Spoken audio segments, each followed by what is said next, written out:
someone fire away. I feel like I covered the assistants in my opening monologue.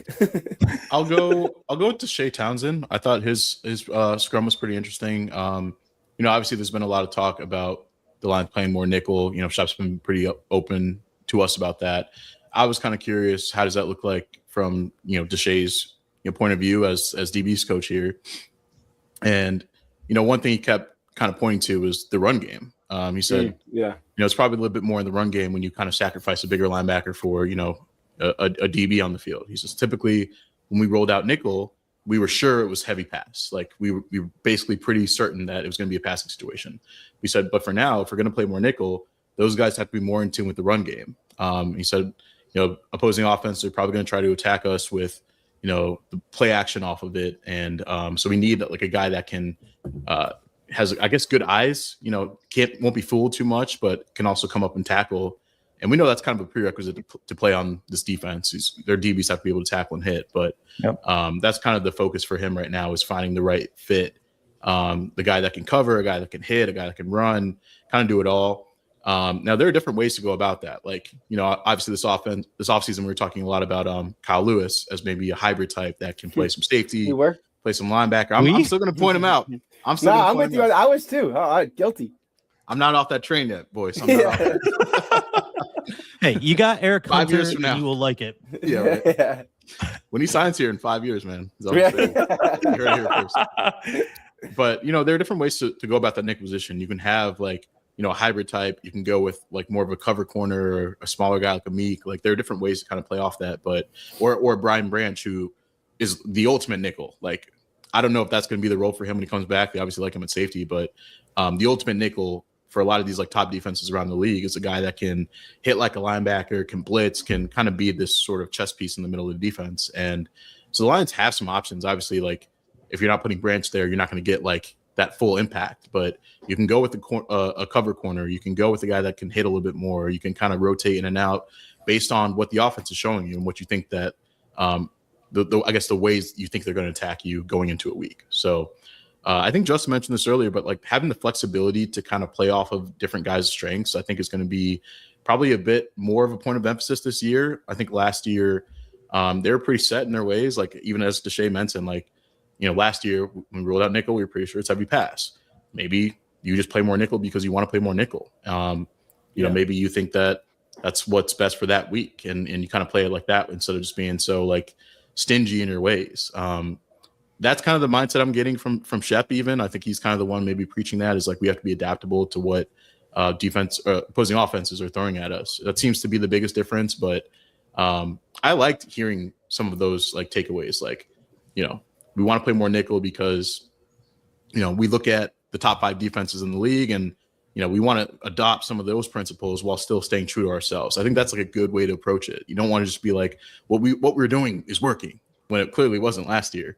But you also don't want to get away from everything that got you here. And I guess the guys that have been playing here for a while, you don't want to throw all that away. So it's probably a good mix of kind of, that offseason review and kind of the takeaways they learned from that. Yeah, it made sense to me when Deshae said that, reflecting on the 2 guys they signed this offseason who could be nickels. Like if they're going to try and play nickel in more than just obvious passing downs, it would make sense that they would sign a player like Christian Izien, who has like the stoutness, the thickness to make plays in the run game if he's playing nickel, and Roger McCreary, who, while he's obviously lighter and leaner than Izien, will tell you firsthand one of the things that he does best, maybe the single thing he does best on the football field is make plays in the backfield against the run. So Townsend's comments, dovetail and jibe with the sort of potential nickels that they added, at least in free agency this offseason. Hear me out, fellas. Brian Branch gets healthy. Kirby's playing. How about Chuck Clark out there in a 3 DB package? Ooh, I wouldn't hate that. You slide Branch down to the nickel. You let him cover the tight end, and you keep Chuck in that strong safety role. And I don't know, like I feel like that's a really good defensive look of kind of strength, but also coverage ability and clearly communication. Your lineups. And today, let's go through it. So as you can see over here, we got 2 for the Lions on the season. We're going over in the new offense with Drew passing touchdowns for Jared Goff, 27 29.5. He's had 30 plus multiple times with the Detroit Lions. We're running this thing back. Give me more with Isaac Tesla and Ross St. Brown. You got Jameson Williams, a healthy Sam Laporta in this offense. I'll take it. Easy schedule. Jahmyr Gibbs, I'm going to go more. 1,199.5. So we're going 1,200 for Jahmyr Gibbs on the ground. And this offense, again, with the Drew Petzing offense, better offensive line. You can copy these picks and tail my picks, or you can do your own lineups. But again, use that code HMA and play $5, get $50 instantly in your lineups. It's where you want to put your best like impact player. I think that's like kind of the modern way that these defenses are building. Yeah, like you put your best the Witherspoon player. Right, Witherspoon, or even Worry. Like they're guys all around the league. When you look at the top defenses, as Shep pointed out himself, like a lot of these defenses have a dude at nickel. So it's like we have a dude, and we can put him at nickel. He's done it before at a very high level. Now, I guess, do you think he's more impactful at safety or nickel? That's the question. I would say nickel. So if they can get good safety play from Chuck Clark or someone else next to Kirby, assuming that he can get back to where he was, now all of a sudden you're talking about a very scary defense. And I think you can almost play like you were last year when you were playing heavy 4-3 and heavy base, but except the third linebacker, maybe the Alex Anzalone role in this kind of scenario is Brian Branch, and you can put him more in the box. You can move him out on the field just based on the defense you want to play or the offense you're playing that week. Like just make it versatile in that sense. And I think that's something that Shep is probably more in tune with this year than he was last year, because he has a full year of experience under his belt. He's seen how opposing offenses are trying to attack his defense, and he's trying to adjust from that.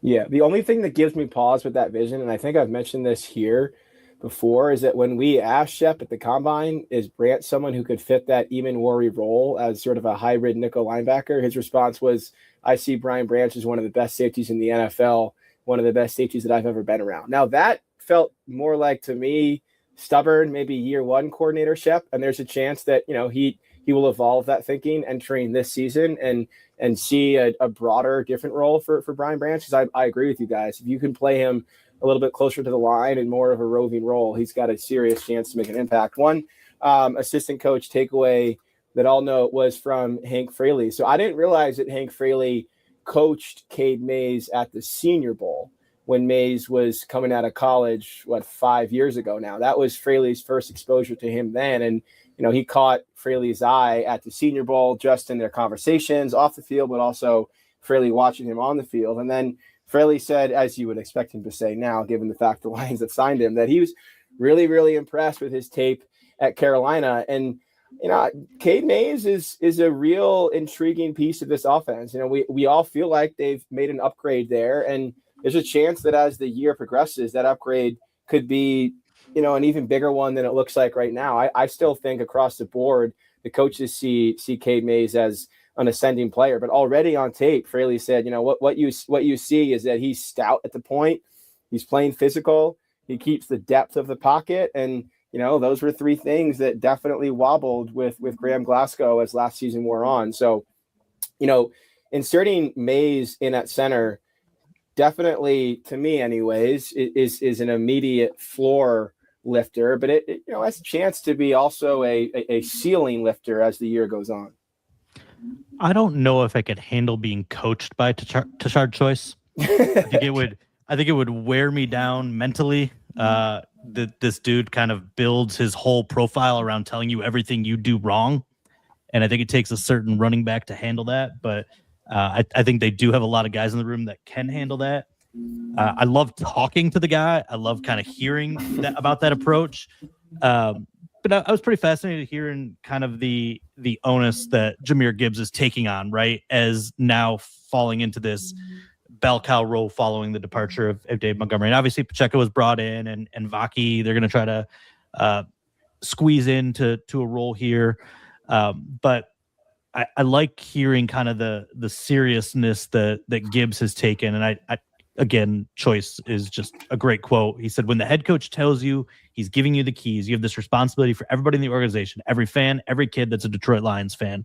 And we hear from him that Gibbs doing MMA training, which he kind of applied to pass blocking, which again is not something you think about given the immense dual threat ability. The pass protection is kind of an afterthought, but to hear that it's important to him and then he's working on those things, the hand placements, the balance, to get better in a deficient area of his game, to be on the field even more. I think it's just, you want your best players to be hardest workers. You hear that cliche all the time, and I really feel like Gibbs has fallen into that mold very much in the same way that Amon-Ra St. Brown is that guy. And I don't think it's